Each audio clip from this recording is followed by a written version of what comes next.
I showed my dad the photo and he went dead silent. My parents have been married for 27 years this coming spring, which is something we always celebrated as a family. Growing up, I genuinely thought their marriage was the stable one in the entire family, the one everyone else quietly measured their own marriages against. They held hands across the dinner table without even thinking about it. Automatically, the way old habits work, they still went out on date nights every few weeks, just the two of them. My friends used to tell me more than once that they wanted a marriage like my parents had, that watching them gave them hope marriages could genuinely last. 3 weeks ago, on a completely ordinary Sunday morning, my dad's phone synced to our family iPad completely by accident, the way it sometimes does when he forgets to log out of the shared cloud account on his end. A photo from his camera backed up automatically overnight while everyone was asleep. It showed my dad at what looked like a work conference somewhere, kissing a woman who was clearly not my mother, his hand cupping the side of her face, her hand resting flat on his chest. It was not a peck on the cheek goodbye. It was not ambiguous in any way whatsoever. I sat with that photo for 2 full days before I did anything about it at all, not telling a single living person, not even my best friend. I did not go to my mom first with any of it, even though every instinct told me to. I want to be honest about why, because I genuinely think it matters here. I was not protecting my dad in that moment, not even slightly. I was genuinely terrified of being wrong, of misreading something completely, of detonating my parents' entire marriage over a single photo that might have had some explanation I simply could not see from where I was standing. So instead I went to him directly, alone, before I went anywhere near her with any of it. I drove straight to his office on a Tuesday afternoon without thinking too much about it. I did not call ahead to warn him I was coming. I sat down across the desk from him, and I put my phone down on the desk with the photo already open, and I turned the screen around to face him directly. I did not say a single word to him. I just sat there and watched him look at it. He went completely and totally silent, the kind of silence that fills a whole room. Not confused silent. Not what is this silent. It was the specific silence of someone who has been caught completely off guard and knows it immediately, and is quietly doing the maths in his head on exactly how much I already know. He finally said her name out loud, Claire, as though knowing her name explained anything at all to me. I told him I did not care about her name at all. I wanted to know exactly how long this had been going on for, in months. He said simply 14 months. I told him plainly that he had until the end of that week to tell my mom himself, in person, sitting down, or I would tell her for him myself. He told her 3 days later on the Friday evening. I was not in the room when it happened. I do not know exactly what words he chose to use in that moment. I know my mom called me straight afterward and she was not crying at all. Not even a little. She was unnervingly calm on the phone with me, which honestly scared me far more than crying ever would have. They are currently still living together in the same house, and they have told neither me nor my younger brother what happens next for either of them. I genuinely do not know what their marriage is going to look like in 6 months from now. I know what I saw on that screen that day, and I know I am glad I looked at it directly instead of looking away from it the way some part of me badly wanted to. Subscribe for more stories. I walked out of a funeral mid-service after my sister's eulogy. My dad died 6 weeks ago. He was 72 and had been ill for the last 2 years of his life, which means I know exactly how those 2 years went because I was the one there for them. I reorganized my entire schedule around his appointments every week without complaint. I drove him to chemotherapy 14 times. I sat with him through the bad nights when the medication wasn't doing what it was supposed to, and I needed something to do with my hands, so I'd make tea and we'd sit in the kitchen and not say very much. I was in the hospital the night his condition changed, and I was holding his hand when he died at 4 in the morning. My sister Karen had visited 3 times in 2 years. I have the dates in my phone, not because I had been keeping score, but because every time she came, I had to rearrange things around her so she could have the version of a visit she'd decided on. Karen and I had not spoken properly since the week of the funeral arrangements. She had strong opinions about everything and had contributed to almost none of it. I let it go because my dad had just died, and I had learned over the years that letting things go with Karen was simply what you did to get through any day that involved her. The service was at the church my parents had attended for 30 years. It was full. My dad was well liked in the way quiet, decent men often are, without ever trying to be. Karen had asked to give the eulogy, and I had said yes because she was his daughter too, and I thought she deserved that much. She spoke for 12 minutes. The first 4 were fine, genuinely fine. She talked about his humor, the way he cooked, the particular laugh he had that you could hear clearly from another room. People around me smiled. I sat in the front pew and listened and let myself feel something for the first time since the night he died. Then she started talking about his illness.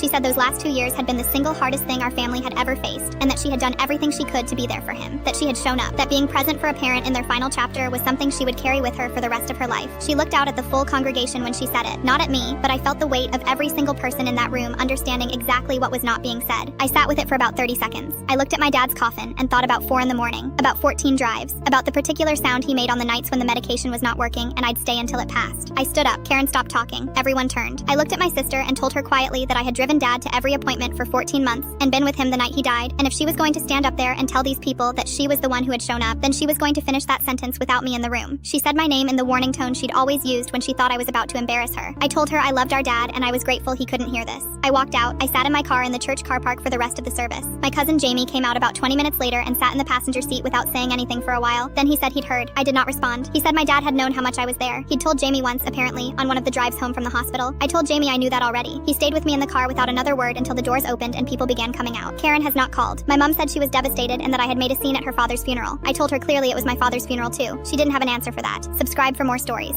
My mother said I'd never be like my perfect sister. She was right for the wrong reasons. My mother worshipped the ground my older sister Hannah walked on. Hannah wore cardigans and long skirts, spent Friday nights at the library, and never wore makeup. I wore crop tops and mini skirts, went to parties, and actually knew how to do winged eyeliner. To my mother, this meant Hannah was going to be a doctor while I'd be lucky to graduate high school. Every single day, Mom would compare us. When I'd come downstairs for breakfast, she'd look at my outfit and say Hannah would never dress like that because she had self-respect. When I'd go out with friends, she'd mention how Hannah was probably studying for her future while I was throwing mine away. When I'd be on my phone, she'd remind me that Hannah barely used social media because she was focused on real accomplishments. The truth was, I had a 4.0 GPA and was ranked 3rd in my class. I just never told Mom about my grades because she never asked. She just assumed they were bad based on my clothes. I'd been accepted into the National Honor Society, was president of the debate team, and had already gotten early acceptance to 3 Ivy League schools. But Mom never came to my award ceremonies because she assumed I wasn't getting any awards. She was always too busy driving Hannah to her study groups that were actually her boyfriend Ryan's house. Mom thought Hannah was at academic decathlon practice 5 nights a week. She was really at Ryan's apartment where his parents never checked on them. Mom would brag to her friends about Hannah's dedication while Hannah was dedicating herself to something very different. When relatives visited, Mom would parade Hannah around as the family's future success story and literally tell them not to have high expectations for me. She'd say things like, "At least I was pretty, so maybe I'd marry well." My aunt once asked about my grades, and Mom laughed, saying we don't talk about that, implying they were terrible. Hannah would try to defend me, but Mom would pat her head and say she was sweet for protecting her little sister. Hannah knew about my real grades because she'd seen my report cards when I left them on the kitchen counter, hoping Mom would notice. She'd tell me she was proud of me since Mom wouldn't. Hannah was actually a C student who was barely passing her classes, but Mom never asked to see her grades, just assumed they were perfect because Hannah looked studious. The disaster started at Thanksgiving dinner with the whole extended family. Mom was giving her annual speech about Hannah's bright future and how she hoped I'd at least finish high school without getting pregnant. She actually said those exact words in front of 30 relatives. She went on about how Hannah's dedication to studying would pay off while my focus on boys and clothes would be my downfall. That's when Hannah threw up all over the turkey. Mom rushed her to the bathroom thinking she had food poisoning, but when the vomiting continued the next morning and the next and the next, Mom finally took Hannah to the doctor. Hannah was 3 months pregnant. Mom went completely silent when the doctor confirmed it. She kept saying there must be some mistake because Hannah didn't even have a boyfriend. She was always at study group. Hannah had to explain that Ryan existed, and those study groups were never real. Mom tried to keep it secret, but Hannah started showing and had to tell the family. The same relatives who'd heard Mom's Thanksgiving speech about Hannah's perfect future and my inevitable teen pregnancy were now hearing about Hannah dropping out of college to have a baby. Meanwhile, my early acceptance letters started arriving. Mom hadn't been checking the mail for my stuff because she assumed it would all be rejection letters. When Harvard's acceptance package showed up, the mailman mentioned it to our neighbor who mentioned it to Mom. She opened it thinking it was a mistake and saw not only was I accepted, but I'd gotten a full academic scholarship. She went through my room and found acceptance letters from Yale, Princeton, and Stanford that I'd hidden because I was tired of her not caring. She also found my transcripts showing straight A's for all 4 years, my SAT scores in the 99th percentile, and recommendation letters from teachers calling me the best student they'd ever taught. She confronted me screaming about why I'd hidden this from her. I told her she never asked and assumed I was failing because I wore short skirts. She tried to flip it, saying I should have told her, but I pulled out 3 years of report cards I'd left for her that she'd never looked at. I showed her emails I'd sent about award ceremonies she'd never opened. I had photos from academic competitions she'd missed because she was driving Hannah to fake study groups. Mom tried to save face by suddenly becoming proud of me. Full story on channel, link below. I dropped my best friend of 10 years and felt nothing but relief. Everyone who knows me expected me to be devastated by it. I expected me to be devastated. Nadia and I had been close friends since we were both 22 and new to the city. She was at my wedding and she gave a speech that made everyone cry. She was in the delivery room when I had my son. When my dad died, she flew to be with me from 300 miles away without being asked. And she sat with me for 4 full days, and I had thought, genuinely thought, that meant something permanent and real. I think it did mean something at the time. I think it used to be real and mutual and good. I think somewhere in the last few years it stopped being real and I kept showing up out of habit and out of loyalty and the accumulated weight of 10 years, and not because it was actually giving me anything good anymore. What it was giving me was this. Every conversation ending with me feeling worse than when it had started. Every achievement of mine being met with some version of her own achievement that was slightly larger or more recently acquired or more significant. Every difficulty I shared becoming a pivot point that turned the conversation back to her own difficulties, which were always more complex and more serious and more deserving of the time we had. She was never cruel. She was never obviously unkind, but I would leave every single lunch and every phone call feeling subtly and specifically reduced, and I had been calling that friendship for years without questioning it. The thing that ended it was not dramatic, and I think that is the part people find hardest to understand. I got a promotion, a significant one, the kind I had been working toward for 3 years. I called her because she was my best friend and I wanted to tell her and to share it with someone who had known me through all of those 3 years. She said congratulations and it sounded warm enough, and then, within about 40 seconds, she said that she had been thinking about making a career change herself and she needed to talk through some things, and could I listen for a bit. I listened for 45 minutes. By the end, we had not talked about my promotion again. I sat in my car in the car park outside the restaurant afterwards, and something settled in me. Not anger, just clarity. A long, quiet, oh, I did not have a confrontation. I thought about it for a while, but I knew it would not go the way I needed it to go, and I would come away feeling worse than when I went in. I did not send a long letter. I sent one short message. I said I needed some space, and I cared about her, and I wished her well. Then I stopped reaching out. She texted twice in the first month. I responded warmly and briefly both times, because I had meant what I said about wishing her well. She did not text again after that. That was 8 months ago now, and I have not once reached for my phone to text her. I did not cry on the day or the week after or at any point in the 8 months since. I did not miss her in the way I had expected to miss her. I missed who she had been at 22 maybe, but I had already been missing that person for some years, and grieving her in small ways without naming it. And this was just finally saying out loud what I had known for a long time. My husband noticed within the first week that I seemed lighter, and he mentioned it before he knew why, which told me something. When I did tell him, he said he had never thought she was good for me and had never known how to say it. I am not angry at Nadia. I genuinely am not. I think she is who she is, and I think that is fine, and it is just not what I need. I think I knew that for a long time, and I kept showing up anyway because leaving felt like a failure of the friendship and staying felt like the more loyal and more correct choice. It was not easier. It was slower and quieter and less visible than leaving, but it was not easier. I just thought it was. Subscribe for more stories.